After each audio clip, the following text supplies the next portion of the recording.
सुप्रभात बच्चों।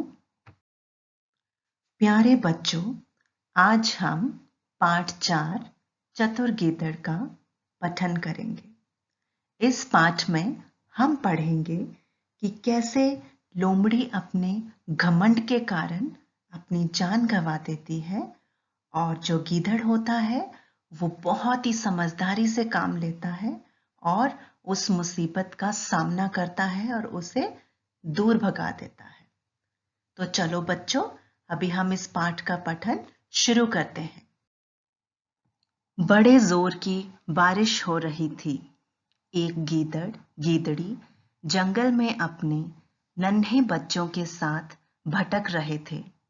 उन्हें एक गुफा दिखाई दी। वे उसी में घुस गए।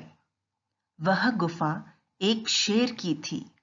गुफा में जगह जगह मांस के टुकड़े पड़े थे। गीदड़ी डर गई।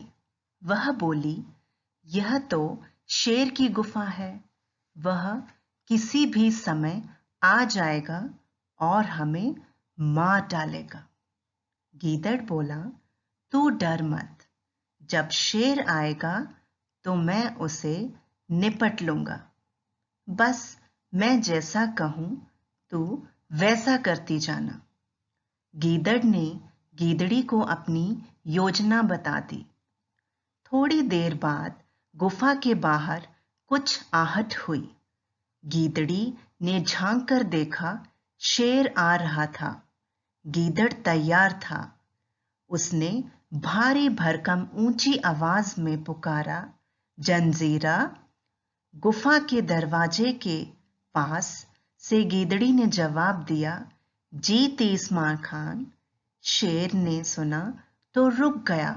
वह सोचने लगा, तीसमार खान, यह तीसमार खान कौन है?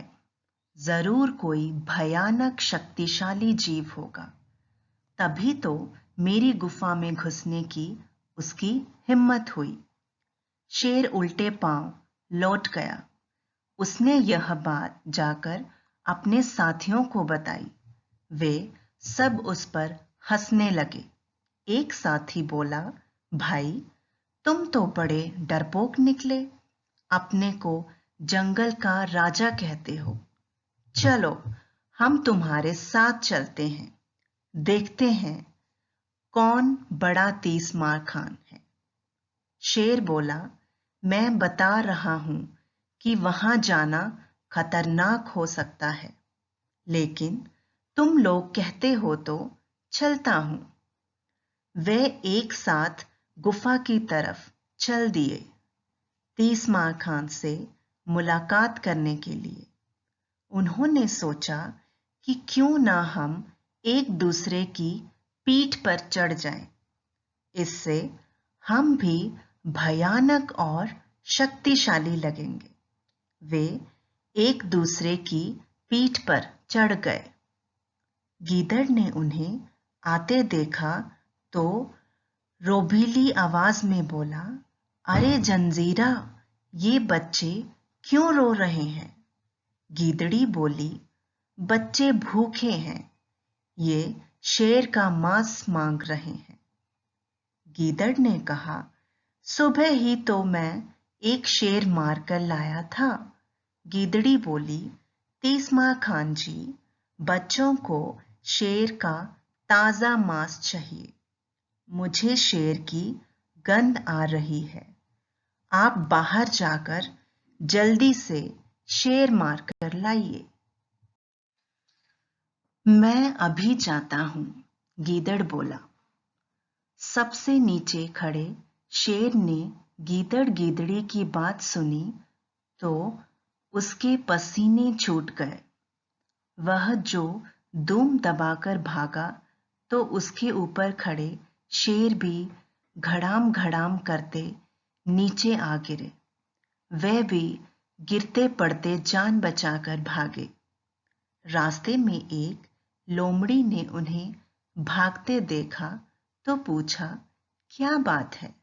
आप लोग इस तरह घबराकर क्यों भाग रहे हैं? शेर रुककर हांफते हांफते बोला, मेरी गुफा पर किसी तीसमार खां नाम के भयानक जानवर ने कब्जा कर लिया है। वह बड़ा शक्तिशाली है। वह तो हमें मारकर खाने वाला था। बड़ी मुश्किल से हम किसी तरह जान बचाकर भागे हैं। भयानक जानवर। तीसमार खान, अरे आपसे शक्तिशाली और कौन हो सकता है? आप बेकार ही डर रहे हैं। मेरे साथ चलिए, मैं देखती हूं कि कौन तीसमार खां है। लोमड़ी बोली।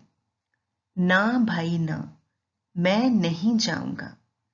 इतनी मुश्किल से तो जान बची है, और तुम्हारा क्या भरोसा, मुसीबत आते ही भाग गई तो? शेर बोला।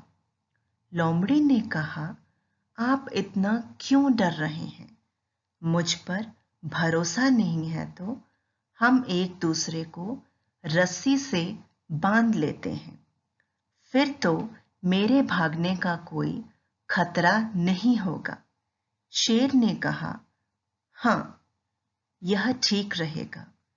लोमड़ी ने मजबूत रस्सी के एक सिरे से शेर को और दूसरे से खुद को बांध लिया और चल दिए गुफा की तरफ। लोमड़ी आगे आगे, शेर पीछे पीछे।